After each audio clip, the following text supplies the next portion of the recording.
نحمده ونصلي على رسوله الكريم اما بعد فقد قال الله تبارك وتعالى كما ورد في سورة الفتح اعوذ بالله من الشيطان الرجيم بسم الله الرحمن الرحيم سنة الله التي قد خلت من قبل ولن تجد لسنة الله تبديلا صدق الله العظيم. وعن عبد الله بن عمرو بن العاص رضي الله تعالى عنهما قال قال رسول الله صلى الله عليه وسلم ليأتين على أمتي ما أتى على بني إسرائيل حذو النعل بالنعل رواه الإمام الترمذي رحمه الله. رب اشرح لي صدري ويسر لي امري واحلل عقدة من لساني يفقهوا قولي. اللهم ربنا الهمنا رشدنا واعذنا من شرور انفسنا. اللهم ارنا الحق حقا وارزقنا اتباعه وارنا الباطل باطلا وارزقنا اجتنابه. آمین یا رب العالمین.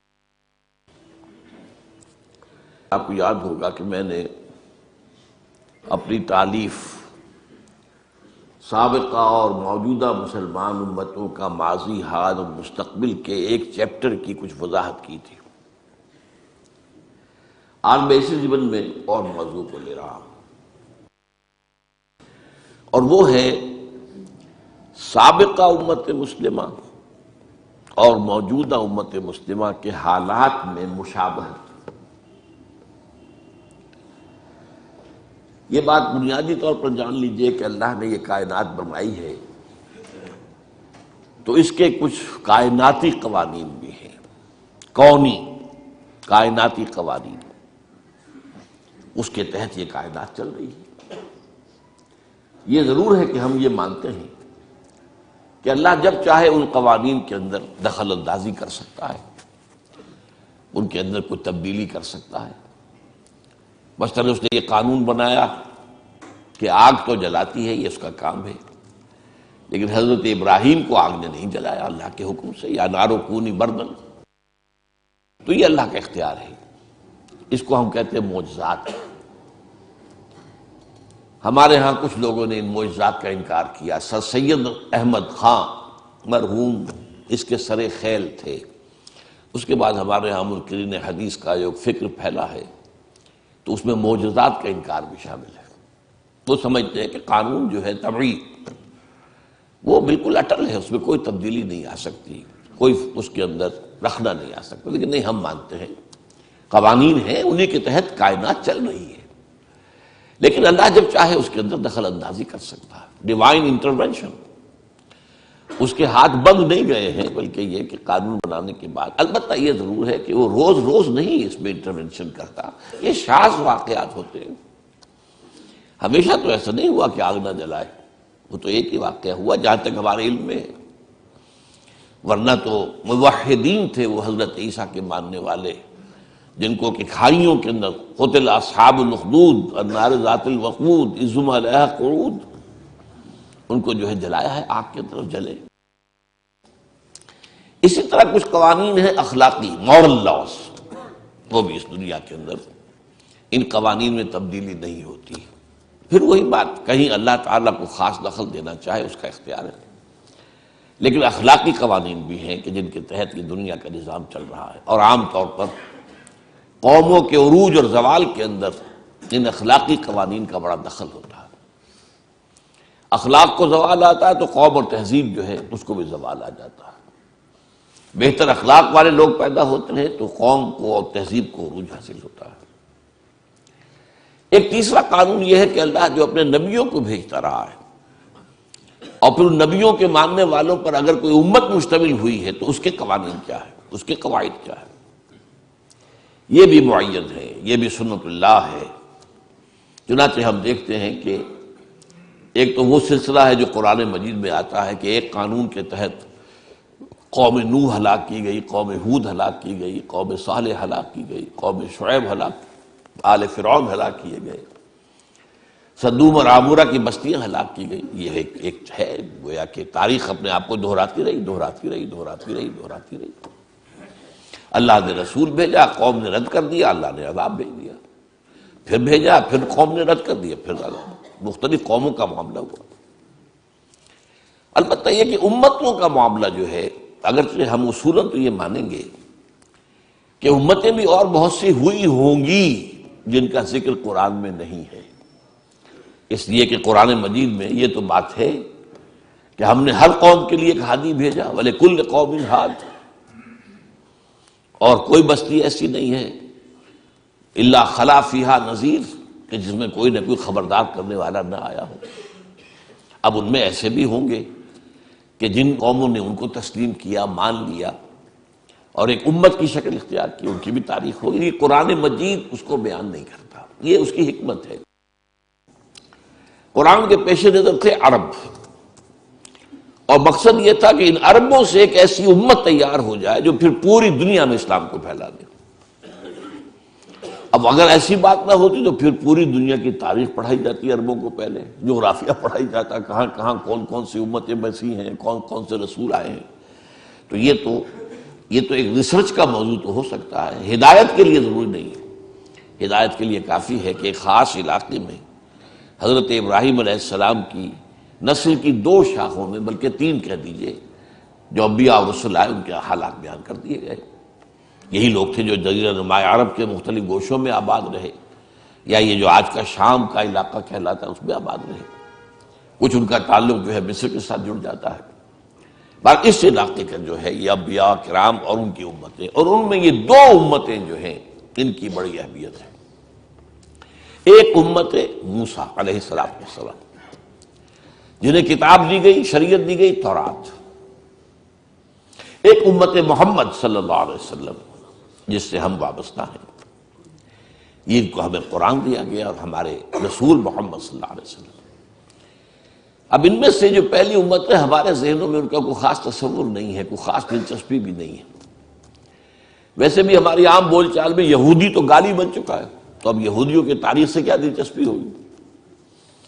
ہم یہودیوں کے بارے میں کوئی اچھا خیال دل میں لا ہی نہیں سکتے، اس لیے کہ ان کی جو اسلام دشمنی ہے وہ اتنی طویل تاریخ اس کی ہے کہ واقعتاً مسلمانوں کے دلوں میں ان کے لیے کوئی گوشہ ہونا ممکن نہیں ہے، نرم گوشہ ممکن نہیں ہے. یہ تو ایک فطری سی بات ہے. لیکن بہرحال تاریخ کو تو آپ نہیں جھٹلا سکتے. آپ نوٹ کیجئے کہ قرآن مجید کا 1/12 حصہ حضرت موسیٰ اور حضرت بنی اسرائیل کے ذکر پر مشتمل ہے. 550 آیات. مولانا حفظ الرحمان سہاروی رحمۃ اللہ علیہ نے جو قصص النبیین کتاب لکھی، اس میں ہر نبی سے متعلق جتنی آیات قرآن میں آئی ہیں ان کی تعداد بھی دے دی. 555 آیات حضرت موسیٰ اور بنی اسرائیل کی. تو اس سے اس کا اہمیت اندازہ کیجئے. وہ جو میں نے بارہا ایک شعر آپ کو سنایا ہے غالب کا کہ ریختہ کے ایک تم ہی استاد نہیں ہو غالب، کہتے ہیں اگلے زمانے میں کوئی میر بھی تھا، وہ بھی بڑا شاعر تھا. تو امت مسلمہ صرف ہم ہی نہیں ہے، ایک امت مسلمہ اور بھی تھی، بڑی عظیم تھی. میں اس کے بارے میں پچھلی مرتبہ بیان کر چکا ہوں. 4 دفعہ قرآن میں آیا ہے کہ ہم نے تمام جہان والوں پر فضیلت دی. وہ معمولی بات تو نہیں. اور ان میں 1400 برس تک نبوت اس طرح جاری رہی ہے کہ کوئی وقت نہیں آیا جبکہ کوئی نبی نہ ہو. 1400 برس. اور یہ 1400 برس جو ہے ان کا آغاز بھی 2 نبیوں سے، اختتام بھی 2 نبیوں پر.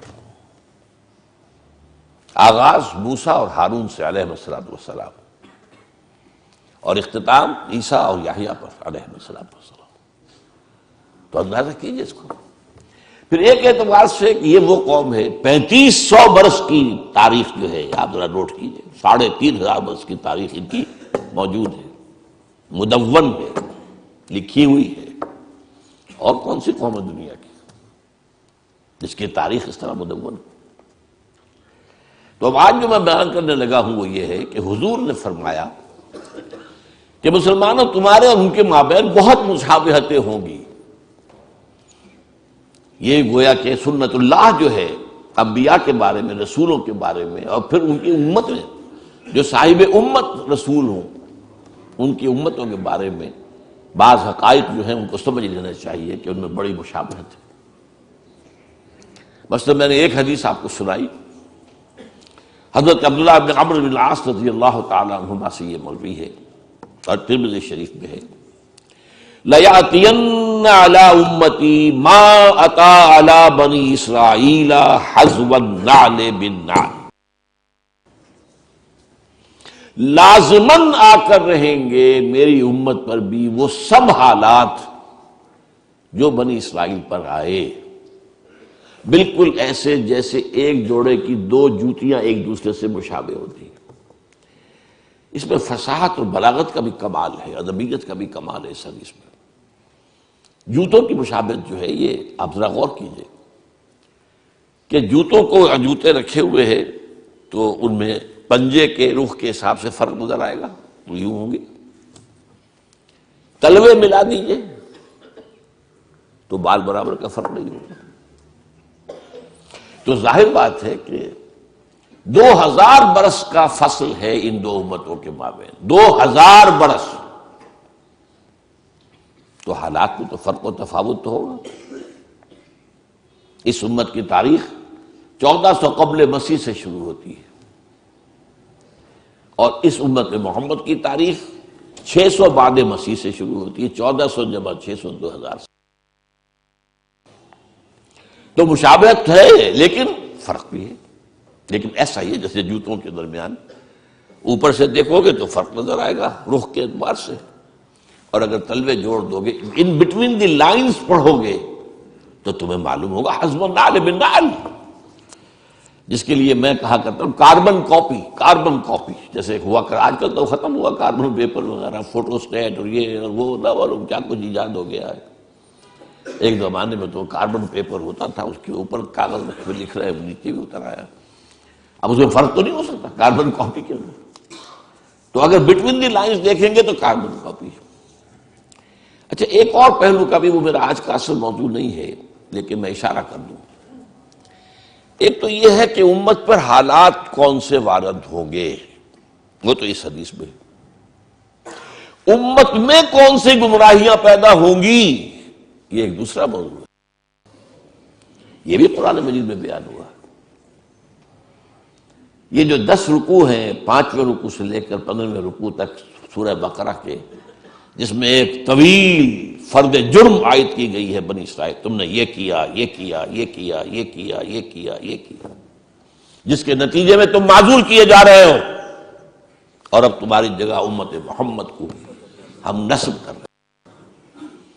اور اس سب کے اندر بٹوین دی لائن دیکھ لیجئے تو معلوم ہوگا ساری گمراہیاں جو وہاں پیدا ہوئی تھی یہاں بھی پیدا ہوئی، جو کی تم، وہ بھی حزب النعل بالنعل ہے، اعتقادی، اخلاقی، ہر طرح کی وہ ساری گمراہیاں جو وہاں تھی یہاں بھی ہوئی۔ البتہ اس حدیث کے اندر اور ایک دوسری حدیث میں ایک نقشہ اور کھینچا گیا ہے۔ ایک حدیث ہے کہ جو مسند احمد کی ہے، لَتَتَّبِعُنَّ سُنَنَ مَنْ كَانَ قَبْلَكُمْ، تم لازماً اے مسلمانوں پیروی کرو گے انہی راستوں کی جن پر تم سے پہلے لوگ چلے تھے، حتی لو دخلوا فی جوہر ذہب لدخلتم معہم، اگر وہ کسی گوہ کے بل میں گھسے تھے تو تم بھی گھسو گے۔ قالوا یا رسول اللہ ایہود والنصارى، حضور یہ کن کا ذکر کر رہے ہیں، ہم سے پہلے کون گزرے، کیا یہود اور نصرانی؟ قال فمن اذن، اور نہیں تو اب کون، وہ نہیں تو کون؟ اور یہ دوسری حدیث کا میں نے ایک ٹکڑا آپ کو سنایا، لَيَأْتِيَنَّ عَلَىٰ أُمَّتِي مَا أَتَىٰ عَلَىٰ بَنِي إِسْرَائِيلَ حَزْوَ النَّعْلِ بِالنَّعْلِ، اس میں ایک اور سخت ترین بات کہی گئی ہے، حَتَّىٰ إِن كَانَ مِنْهُمْ مَنْ أَتَىٰ أُمَّهُ عَلَانِيَةً لَكَانَ فِي أُمَّتِي مَن يَصْنَعُ ذَلِكَ، ترمذی کی روایت۔ اگر اس سابقہ امت میں کوئی ایسا بد نصیب، بدبخت، شقی اٹھا جس نے اپنی ماں کے ساتھ علانیہ بدکاری کی، تو تم میں سے بھی لازماً کوئی نہ کوئی ایسا بدبخت اٹھے گا۔ یہ میں آپ کو بتا رہا ہوں، یہ جو کچھ قوانین ہے، ان قوانین کے تحت جسے ہم کہتے ہیں تاریخ اپنے آپ کو دہراتی ہے۔ اب آج کا میرا اصل موضوع کیا ہے؟ سابقہ امت کی تاریخ کا ایک سکیچ لیجئے اور اس میں دو ان پر عذاب کے بڑے سخت دور آئے، ان کا تذکرہ، اس کو کمپیئر کیجئے امت محمد کی تاریخ سے، اور اس میں بھی بعین ہی وہی دور، کاربن کاپی۔ ایک تیسرا دور اب شروع ہو رہا ہے، اس کا میں ذکر بعد میں کروں گا، وہ آج کا میرا موضوع نہیں ہے۔ حضور کی بعثت کے زمانے تک دو دور آ چکے تھے عروج کے، دو دور زوال کے یہود پر۔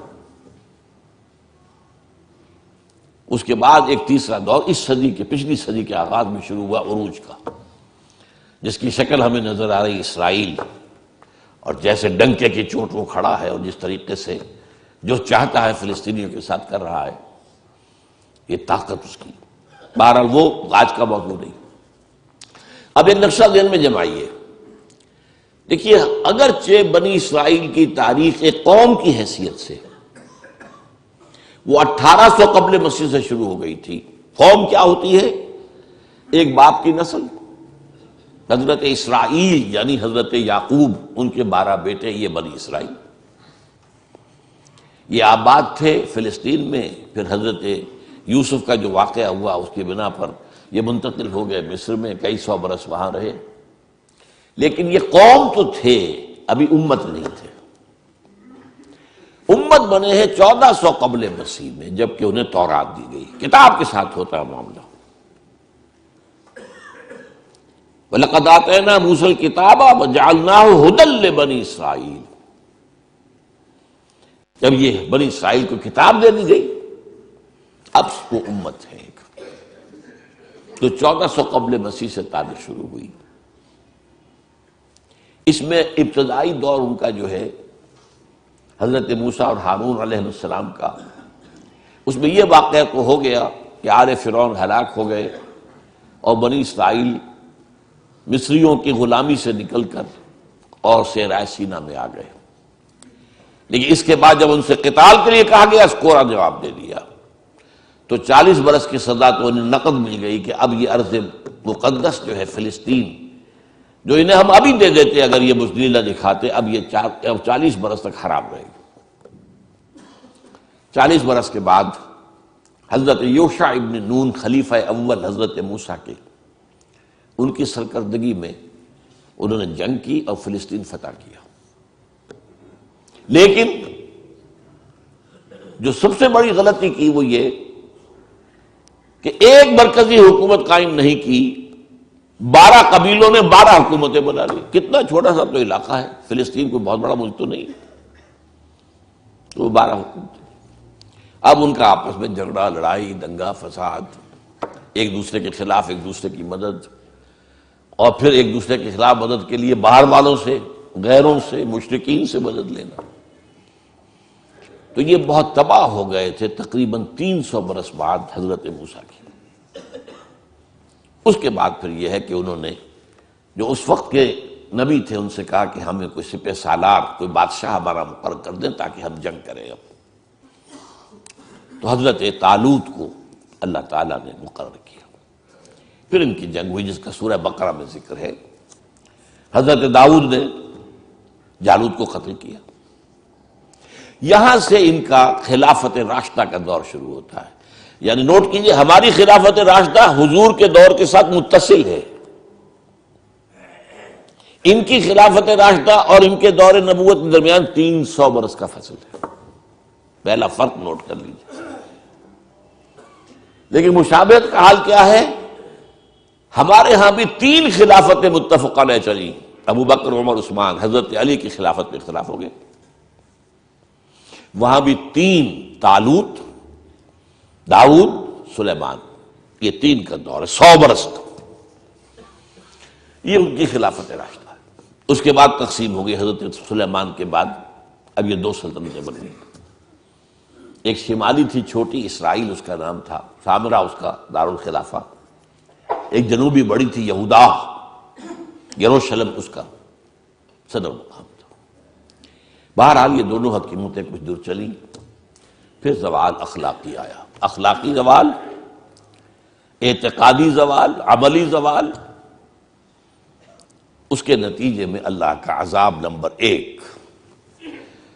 یہ جو دور ہے خلافت راشدہ ان کا، یہ 1000 قبل مسیح سے 900 قبل مسیح تک ہے۔ یہ الٹی گنتی چلے گی نا، ابھی قبل مسیح چل رہی ہے، ورنہ تو ہم 900 کے بعد 1000 آنا چاہیے نا، یہ 1000 پہلے آیا ہے، 900 بعد میں آیا۔ لیکن اس کے بعد 700 قبل مسیح میں اشیریوں نے حملہ کیا، وہ شمال سے آئے، سیریا کا ملک جو ہے شمال میں، سلطنت اسرائیل ختم ہو گئی، قتل ہوئے، بے شمار مارے گئے۔ لیکن یہ یہودا کی سلطنت باقی رہی تقریباً 200 سال بعد، 587 قبل مسیح میں یہ بھی برباد۔ نبوکڈنیزر مشرق سے آیا، نوٹ کر لیجئے، سیرین شمال سے آئے تھے، نبوکڈنیزر یہ نمرود تھا، نمرود، یہ جو عراق کے بادشاہ تھے یہ نمرود کہلاتے تھے، نماردہ، جیسے مصر کے فراعنہ یہ نماردہ، تو نبوکڈنیزر، بخت نصر اس کو کہتے ہیں اردو میں۔ اور حضرت سلیمان نے جو معبد بنایا تھا، جو مسجد بنائی تھی، وہ اسے ٹیمپل کہہ دیتے ہیں، ہم تو مسجد کہیں گے، حضرت سلیمان کی بنائی ہوئی چیز، اس کو اس نے مسمار کیا، لاکھوں یہودیوں کو قتل کیا، لاکھوں کو قیدی بنا کر لے گیا بیبیلونیا، عراق میں۔ وہاں جا کر وہ جیسے کہ باڑے بنا دیے جاتے ہیں بکریوں کے، ان باڑے بنا دیے گئے، ان کے اندر ڈال دیا گیا۔ یہ تباہی اور بربادی زبردست تھی جس کا قرآن مجید میں ذکر کیا گیا۔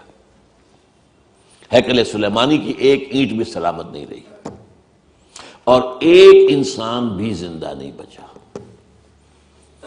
یا قتل اور یا کیپٹیو بنا کر کیپٹیوٹی میں لے جاتے۔ اسی زمانے میں حضرت عزیر کا واقعہ ہوتا ہے۔ وہ آئے، انہوں نے دیکھا اس بستی کو، کوئی متنفس نہیں، کوئی سلامت نہیں، تو کہہ بیٹھے کیف یحیی اللہ ھذہ بعد موتھا، اللہ اس بستی کو اب دوبارہ کیسے آباد کرے گا؟ یہ گویا کہ ایک طرح سے ایک شک کی بات تھی نا، جیسے حضرت ابراہیم نے بھی کہا تھا رب ارنی کیف تحیی الموتیٰ، مجھے دکھا دے تم کس طرح زندہ کرے گا مردوں کو۔ اللہ نے 100 سال کے لیے انہیں سلا دیا، بلکہ موت طاری کر دی۔ اماتہ اللہ 100 عام، پھر انہیں اٹھایا۔ اس 100 سال میں انقلاب آ گیا تھا عراق میں، ایران میں ایک زبردست شہنشاہ کھڑا ہوا، سائرس کیخورس ذوالقرنین، اس نے عراق پر حملہ کیا اور ان کو اجازت دے جاؤ تم اپنے شہر کو جاؤ، اپنے ملک میں جاؤ۔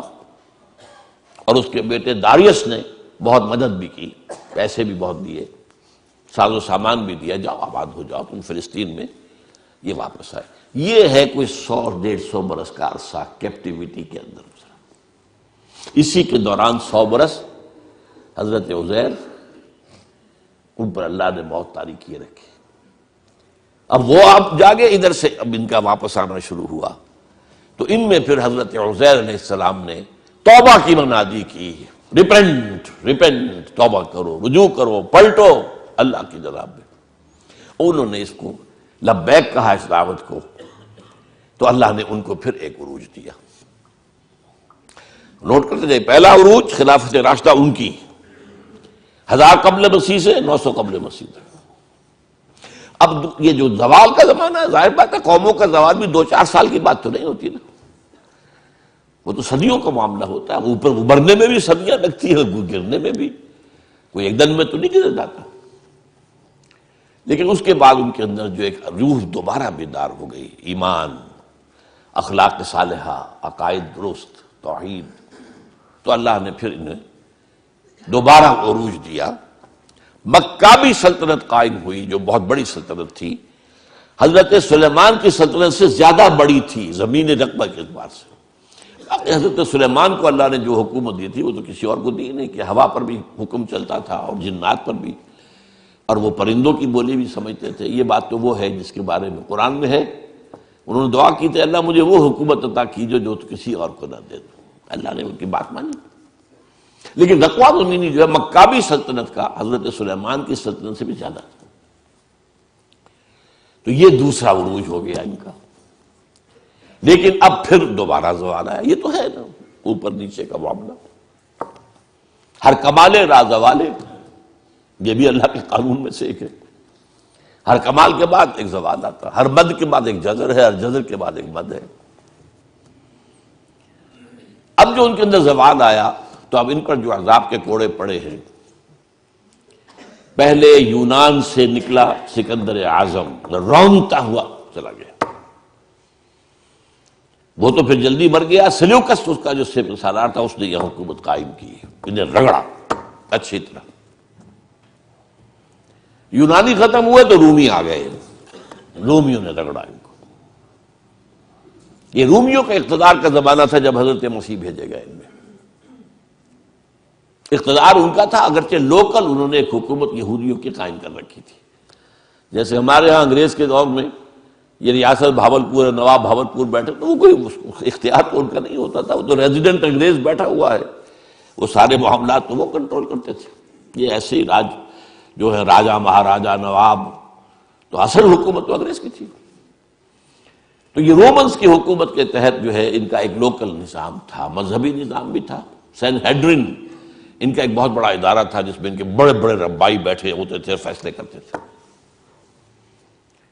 لیکن یہ ہے کہ حضرت مسیح جب آئے علیہ الصلوۃ والسلام، ان کو انہوں نے رد کیا، نہ صرف رد کیا، انہیں ولد الزنا قرار دیا، انہیں جادوگر قرار دیا،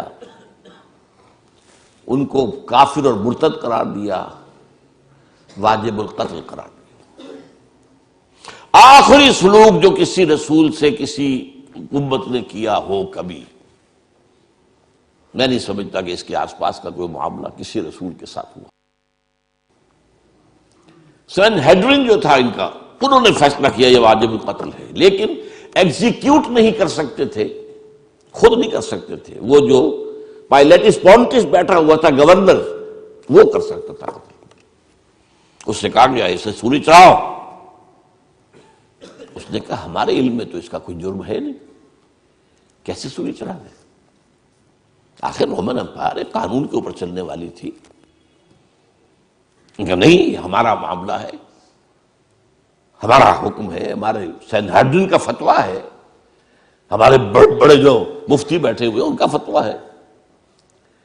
تو یہ الفاظ آتے ہیں انجیل کے اندر کہ اس نے تشلا منگایا پانی کا، اس میں ہاتھ دھوئے اور کہا I wash my hands of the blood of Jesus, دیکھو میں تو اپنے ہاتھ دھو رہا ہوں، اس یسوع مسیح کے خون کے پھیلانے میں میرا کوئی ہاتھ نہیں ہے، you will be responsible.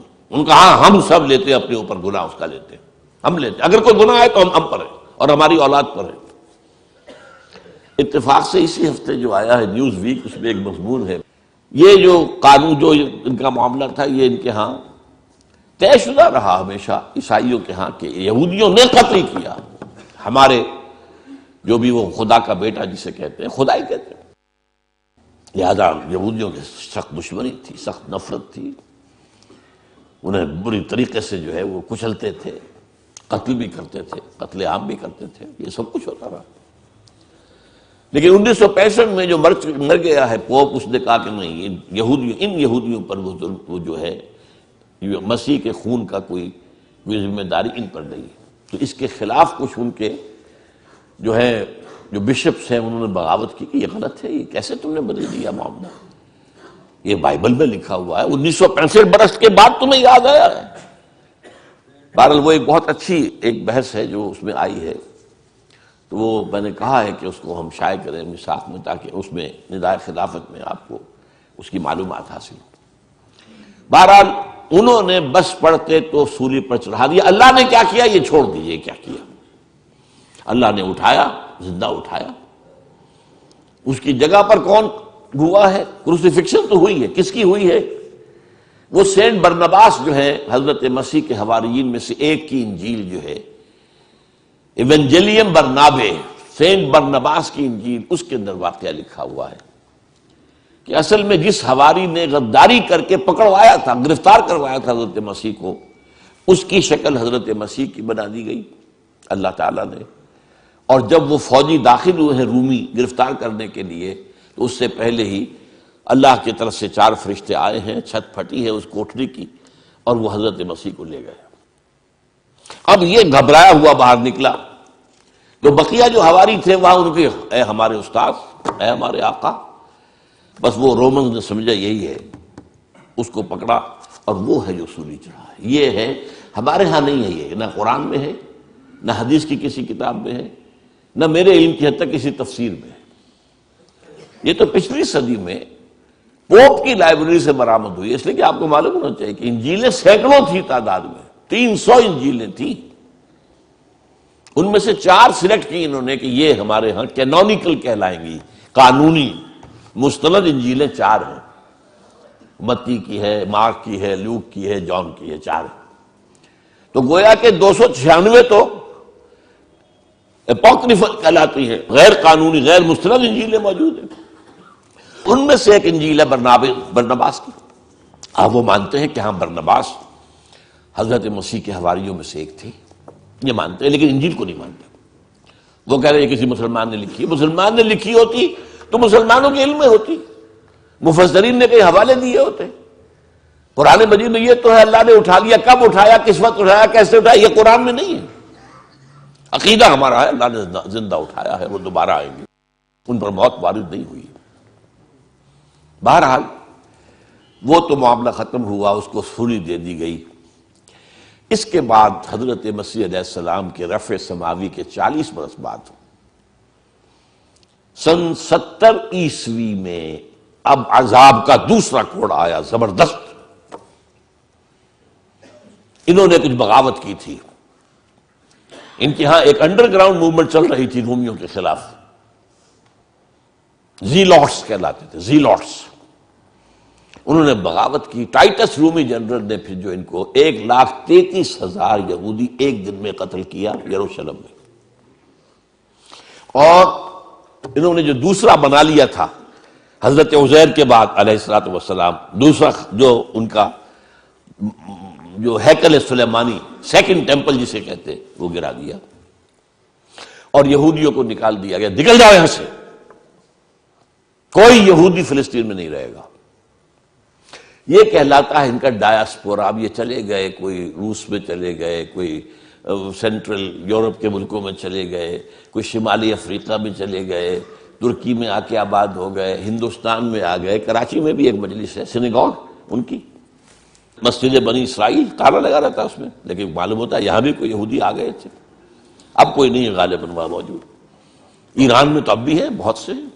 Isfahan کے اندر بڑی ان کی حیثیت ہے، کاروبار تجارت وغیرہ میں ان کا بڑا دخل ہے. اور وہیں سے آتا بھی حدیث میں کہ 70,000 یہودی اصفہان سے دجال کے ساتھ شریک ہوں گے. ترکی میں ہے، ترکی میں بڑی عمدہ حیثیت میں ہے یہ. لیکن بہرحال فلسطین سے ان کا نکلنا ہوا 70 عیسوی. اور یہ کب تک جاری رہا؟ یہ 1917 عیسوی تک جاری رہا. کتنے ہو گئے؟ 1835 30-35 کتنے ہوں گے. ان کا داخلہ وہاں بند تھا. ہاں جب حضرت عمر کے ہاتھوں فتح ہوا یروشلم اور عیسائیوں نے ہینڈ اوور کیا، انہوں نے شرط لگوائی، معاہدہ جو ہوا ہے، آپ یہاں کسی یہودی کو آباد نہیں ہونے دیں گے.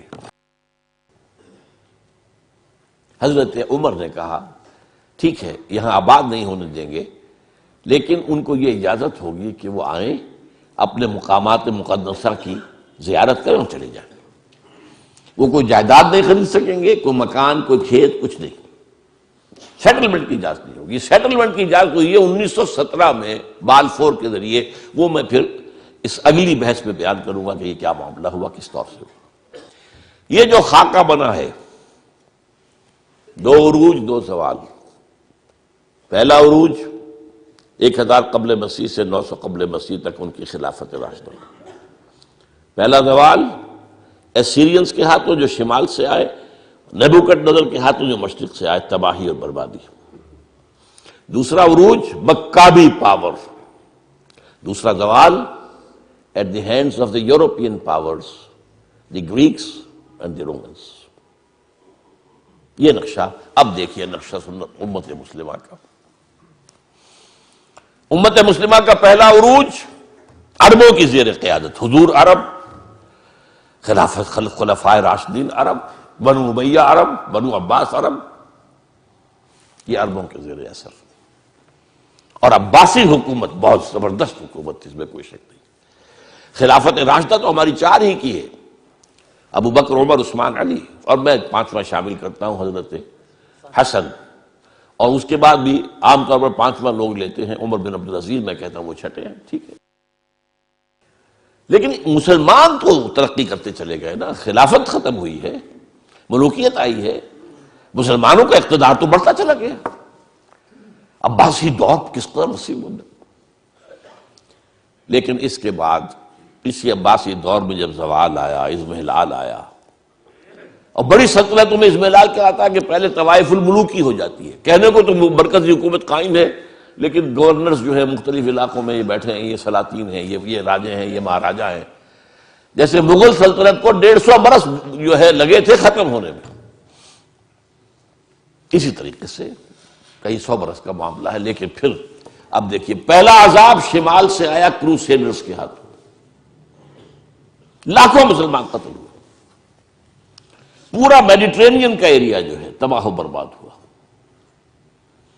ہمارے ہاتھ سے یروشلم نکل گیا 1099 عیسوی میں، اور 1187 تک رہا عیسائیوں کے پاس. 1187 میں کرد صلاح الدین ایوبی نے واپس لیا ہے. عرب مر چکے تھے، کھوکھلے ہو چکے تھے. کھونے والے عرب تھے، واپس لینے والے عرب نہیں تھے، کرد تھے.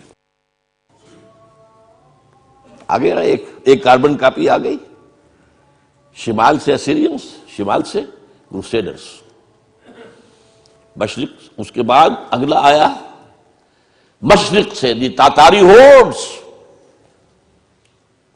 تاتاریوں کے حملے، جس میں پورا خراسان ختم ہوا، پورا ایران ختم ہوا، افغانستان کا بڑا حصہ ختم ہوا، عراق کا بھی آدھے سے زیادہ ختم ہوا. اور آخری خلیفہ جو تھا بنو عباس کا، اس کو بحل میں سے کھینچ کر نکالا گیا اور ایک جانور کی کھال میں لپیٹ کر ڈال دیا گیا راستے میں، اور گھوڑے دوڑا دیے گئے. That was the end of the Abbasid power. Oh, that was the end of the Arab leadership of the Muslim Ummah.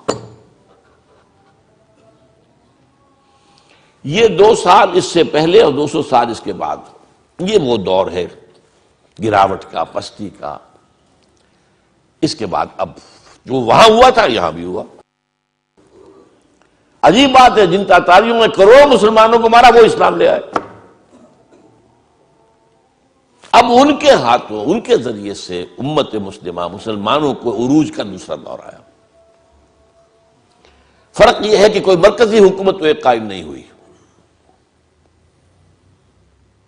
لیکن یہ سارے جو ہے آپ گن جائیے، ترکان Timuri, Mughal empire in India, ترکان صفوی آف ایران، ترکان سلجوقی آف مڈل ایسٹ، ترکان عثمانی، ان کی جو حکومت قائم ہوئی ہے وہ تو رومن امپائر کی یوں سمجھیے کہ طرح کی حکومت تھی کہ 3 بر اعظموں پر مشرقی یورپ کا کتنا بڑا حصہ تھا، کتنا بڑا حصہ تھا.